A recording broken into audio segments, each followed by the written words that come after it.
Welcome to exams with MS YouTube channel. आज के इस वीडियो में देखने वाले हैं फिजिक्स क्लास 11th का बी कोड का ये पेपर। क्लास 11th फिजिक्स में सारे प्रश्न जो भी इस पेपर में आए इंपॉर्टेंट हैं, और अगर आपके कॉलेज में इस पेपर का कोड मैच करता है, बी अगर कोड आपके पेपर में आता है तो हो सकता है कि बिल्कुल सेम भी पेपर आपका आ सकता है। अगर ना भी आया तो ज़्यादातर क्वेश्चन तो इसके इंपॉर्टेंट है और फर्स्ट ईयर के एनुअल एग्जाम में फिजिक्स क्लास 11th में पूछे जाते हैं। तो 2023 का ये पेपर है, 2024 में आप परीक्षा दोगे तो वहाँ पर भी प्रिपरेशन में पूरी हेल्प करेगा। 70 मार्क्स का पेपर है, 3 घंटे 15 मिनट आपको टाइम मिलेंगे। बी कोड है इसका। निर्देश पढ़ लेते हैं। प्रारंभ में प्रश्न पत्र 15 मिनट प्रश्न पत्र पढ़ने के लिए दिए गए हैं। सभी प्रश्न करना अनिवार्य है। प्रश्नों के निर्धारित अंक उनके सामने लिखे हुए हैं। सबसे पहले बहुविकल्पी प्रश्न सॉल्व करेंगे। उससे पहले दोस्तों वीडियो को लाइक कर दो और कमेंट बॉक्स में ये ज़रूर बताना कि आप ये वीडियो कौन सी जगह से देख रहे हैं, कौन से शहर, कौन से गांव, कौन से टाउन से अगर आप हैं, जहां से भी है, आप जहां से भी हैं उस स्थान का नाम आप कमेंट बॉक्स में ज़रूर बताना। चलो शुरू करते हैं। वीडियो को लाइक ज़रूर कर देना। आगे बढ़ते हैं। पहला प्रश्न है पृष्ठ तनाव। बहुविकल्पी प्रश्न है जहाँ पर आपको सही विकल्प चुनकर अपनी उत्तर पुस्तिका में लिखना है। तो इसको पहला प्रश्न है पृष्ठ तनाव का विमीय सूत्र क्या है। तो पृष्ठ तनाव का जो विमीय सूत्र होगा वो होगा mt-2।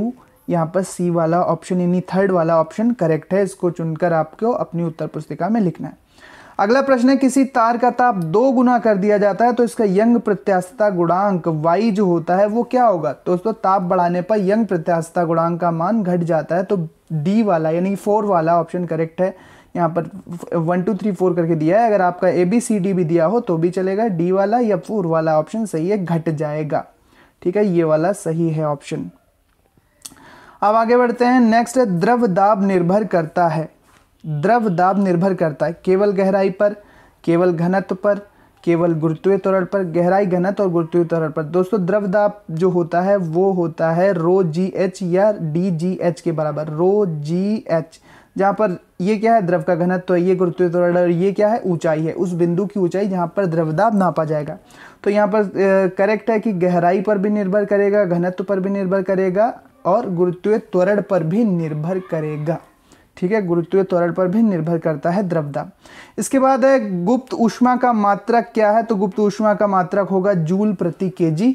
ठीक है, डी वाला यानी 4th वाला विकल्प सही है, 4th वाला ऑप्शन करेक्ट है। अगला प्रश्न है किसी माध्यम में अनुदैर्ध्य तरंगों के प्रगमन से जो राशि संचरित होती है वो क्या है। तो अनुदैर्ध्य तरंगों के प्रगमन से जो राशि संचरित होती है वो होती है ऊर्जा। यहाँ पर ये 2nd वाला ऑप्शन करेक्ट है। अब चलते हैं नेक्स्ट पेज पे और वहाँ पर देखते हैं कि कौन से प्रश्न पूछे गए हैं।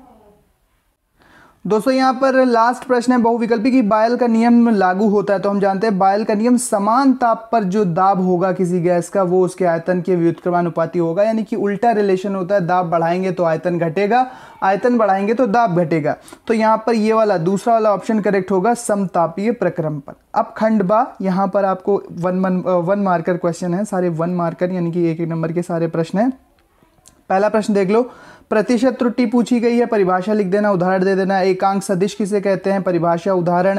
कार्य की परिभाषा तथा सूत्र लिखना है। कोणीय त्वरण किसे कहते हैं। कोणीय त्वरण के बाद क्या पूछा गया है, कोणीय त्वरण के बाद अगला प्रश्न सरल आवर्त गति करने वाले कण के वेग का सूत्र लिखो। इसके बाद आदर्श गैस क्या है। तो यानी कि 1 2 3 4 5 6 प्रश्न, 6 मार्क्स। ठीक है, 1 मार्कर प्रश्न है, सारे सिंपल प्रश्न है, 1 1 2 2 लाइन के प्रश्न है। सूत्र इनका लिखना मत भूलना। खंड सा में देखो यहाँ पर पूछा गया है, खंड सा में जो प्रश्न है वो है सरल आवर्त गति की परिभाषा लिखिए, 2 नंबर का। दूसरा है न्यूमेरिकल है कि 27 डिग्री सेल्सियस पर हाइड्रोजन एवं 77 डिग्री सेल्सियस पर नाइट्रोजन, 77 डिग्री सेल्सियस पर नाइट्रोजन गैसों में ध्वनि की चालों का अनुपात ज्ञात कीजिए। ठीक है, यहाँ पर अणुभार भी दे रखा है। इसके बाद भूतुल्यकाली उपग्रह क्या है, इसकी उपयोगिता बताइए। तो ये गुरुत्वाकर्षण वाले चैप्टर में लास्ट में जब आप जाओगे तो वहाँ पर एक छोटा सा टॉपिक मिलेगा आपको, उसको पढ़ लेना ढंग से। इसके बाद यहाँ पर आपको सदिश वाला एक न्यूमेरिकल देखने को मिलता है। सी की वैल्यू पूछी गई है, ए की वैल्यू, बी की वैल्यू 0.6 और 0.8 दी हुई है। इसके बाद खंड दा यहाँ पर आप देखेंगे तो यहाँ पर दाब बराबर b - x²/80, जहाँ x दूरी, t समय तथा a b नियतांक है। नियतांकों a व b की विमाएँ ज्ञात कीजिए। नियतांकों a और b की विमाएँ आपको बतानी है। अगला प्रश्न है, दो वेक्टर के वेक्टर गुणनफल को परिभाषित कीजिए। दो वेक्टरों के वेक्टर गुणनफल को परिभाषित कीजिए। दो वेक्टर के वेक्टर गुणनफल को परिभाषित कीजिए। इसके बाद स्थैतिक घर्षण बल तथा गतिज घर्षण बल से क्या तात्पर्य है, उदाहरण देना। संरक्षी असंरक्षी बल, हर कोड के पेपर में ये प्रश्न आता है, ये जरूर तैयार करना। संतुलित असंतुलित बल और संरक्षी असंरक्षी बल। इसके बाद न्यूटन के गुरुत्वाकर्षण नियम को स्पष्ट कीजिए। 3 मार्कर क्वेश्चन है। प्रतिबल से आप क्या समझते हैं, इसका मात्रक लिखिए। प्रतिबल और दाब में अंतर लिखिए। प्रतिबल भी वही होता है F/A, ठीक है, बल बटे क्षेत्रफल, और दाब भी होता है, लेकिन इनके बीच अंतर भी है। क्या है वो आपको बताना है। 3 नंबर आपको इसके लिए दिए जाएंगे। चलते हैं अपने नेक्स्ट पेज पे और देखते हैं कि वहां पर कौन से प्रश्न पूछे गए हैं physics class 11th B code के इस पेपर में। तो यहाँ पर अब नेक्स्ट क्वेश्चन है हमारे पास कि द्रव का श्यानता गुणांक से क्या तात्पर्य है। ईटा होता है श्यानता गुणांक, इसका मात्रक और विमा लिखिए। इसके बाद है रेखीय प्रसार गुणांक, क्षेत्रीय प्रसार गुणांक तथा आयतन प्रसार गुणांक की परिभाषा लिखो।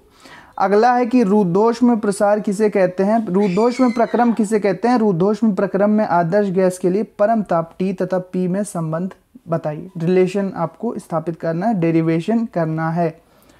इसके बाद है गैस के अणुओं के माध्य मुक्त पथ की व्याख्या कीजिए। माध्य मुक्त पथ की आपको व्याख्या करनी है। ये भी 3 मार्कर क्वेश्चन है, 3 नंबर का है। खंड या में आपको देखने को मिलेगा गुरुत्वीय विभव की परिभाषा लिखना है। बिंदु द्रव्यमान m के कारण r दूरी पर गुरुत्वीय विभव का व्यंजक निकालिए। अब ये गुरुत्वीय विभव का नहीं आता प्रश्न, तो आपको एक विकल्प है कि गैस में ध्वनि की चाल पर ताप के प्रभाव का सूत्र निगमित कीजिए, डेरिवेशन कीजिए, ड्राइव करना है। इसके बाद सरल लोलक से क्या तात्पर्य है। सरल लोलक के आवर्तकाल का व्यंजक निकालिए। नहीं आता सरल लोलक वाला तो अथवा में कार्य ऊर्जा प्रमेय को लिखिए, इसे सिद्ध कीजिए। कार्य ऊर्जा प्रमेय को लिखना है और इसे सिद्ध करना है। अगला प्रश्न है हमारे पास, यदि कोई प्रक्षेप गुरुत्वीय क्षेत्र में क्षैतिज कोण थीटा पर v वेग से प्रक्षेपित किया जाता है तो सिद्ध कीजिए कि प्रक्षेप का पथ परवलय होगा। तो ये जो पैराबोला वाला चैप्टर होता है, प्रक्षेप उड्डयन काल निकालते हैं, हाइट निकालते हैं, ठीक, तो ये वहाँ से प्रश्न है, पूरा आपको सिद्ध करना है। प्रश्न एक बार फिर से पढ़ते हैं कि यदि कोई प्रक्षेप गुरुत्वीय क्षेत्र में थीटा कोण पर v वेग से प्रक्षेपित किया गया, फेंका गया है, तो सिद्ध करना है कि प्रक्षेप का पथ एक परवलय होगा। इस तरह से देखो मैं बताता हूँ आपको कि यहाँ पर थीटा कोण पर, क्षैतिज से थीटा कोण पर फेंका गया है। ये क्षैतिज है, ये थीटा कोण ले लेते हैं और यहाँ से अगर फेंका गया है तो इसका जो ये मार्ग होगा ये एक पैराबोला होगा। इसको आपको सिद्ध करना है, परवलय होगा।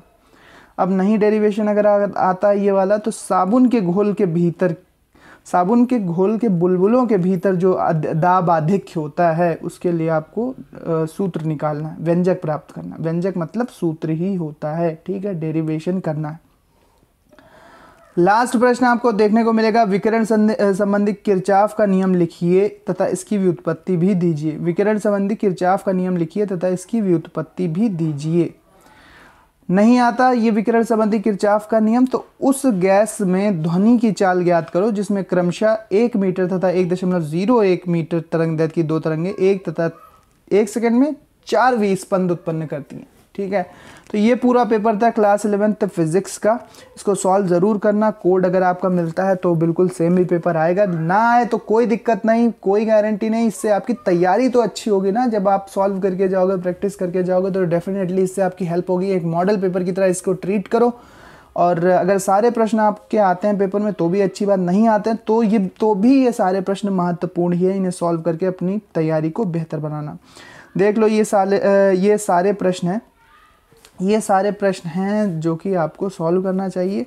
अच्छा पेपर है। Thanks for watching. मिलते हैं नेक्स्ट वीडियो में। मैं आपको पहले दिखा देता हूँ। और हाँ, टेलीग्राम चैनल पर इसका आपको ये मिल जाएगा पूरा पेपर।